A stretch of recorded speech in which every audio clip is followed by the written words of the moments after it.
देखिए जो आज आपने हाँ जी सुजाता अरे रिपब्लिक जी देखिए जो आज सिचुएशन है और जिसपे आपने आज चर्चा रखी है वो है पाकिस्तान का रोल। पाकिस्तान स्वयं को रेलेवेंट रखने के लिए जो भी कर रहा हो उससे हमें कोई लेना देना नहीं है। मैं भारत का पक्ष जो है वो देख रही हूं और उसी हिसाब के साथ जाऊंगी, क्योंकि भारत जो है पैलेस्टाइन के जस्ट कॉज में बिलीव करता है। लेकिन आपका सवाल हमस पे है। हमस एक रेडिकल ऑर्गेनाइजेशन है, इसीलिए मैं नहीं चाहती कि मेरे सिर के ऊपर ये लिखा रहे कि मैं इजराइल के खिलाफ हूं। मैं दोनों ही मुल्कों के खिलाफ हो जाऊंगी अगर वे गोली बंदूक बारूद दागेंगे। लेकिन पैलेस्टाइन के जस्ट कॉज के साथ होते होते हमस ने जो गाजा से किया है, जो रॉकेट्स फायर किए हैं, उनको रोका जाना चाहिए। मगर इजराइल अगर एक मजबूत देश है तो उन्हें जो सिविलियंस है उनको टारगेट नहीं करना चाहिए। उनका काम है कि जो यूएन रेजोल्यूशन 2334 है उसके हिसाब से जाए, ना कि आम जनता को प्रताड़ित और उत्पीड़ित करे, क्योंकि उनका झगड़ा हमस के साथ है।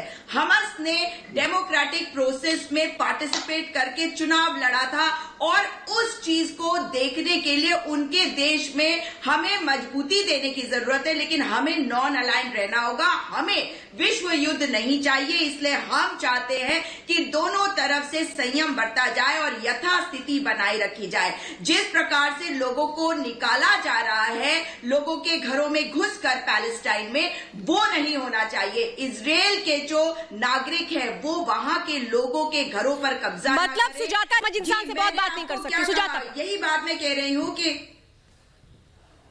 जी देखिए, मैंने ये बात पहले भी कही कि दोनों तरफ से जो इस वक्त तनाव की स्थिति है उसे डिफ्यूज करने की जरूरत है। ये दुनिया के हित में होगा।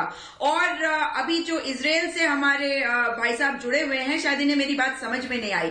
मैं ये कह रही हूं कि अगर इजराइल अपनी ताकत का इस्तेमाल कर रहा है, गजा में हमस अगर है और हमस को कोई फंड कर रहा है, तो उसे टारगेट करने का मतलब ये नहीं है कि आप आम जनता को भी टारगेट कर दे। आम जनता टारगेट होगी, उसके लिए रास्ता दूसरी तरीके से ढूंढना पड़ेगा। वो एक बहुत कॉम्प्लेक्स सिचुएशन है, वो उन्हें करना पड़ेगा। पाकिस्तान की जहां तक बात है, मैं फिर दोहराऊंगी, वो इररेलेवेंट है और इसीलिए अपनी रेलेवेंस को बनाए रखने के लिए कुछ ना कुछ ऐसी चीजें करता रहता है ताकि जो अरब मुल्क है उनमें भी कहीं ना कहीं उनका नाम शुमार हो जाए। इतना बड़ा बेनी जी जवाब दीजिए। कोविड के टाइम पे उन्हें मिला था ना सऊदी अरेबिया। बेनी बेनियामिन जी जवाब दीजिए।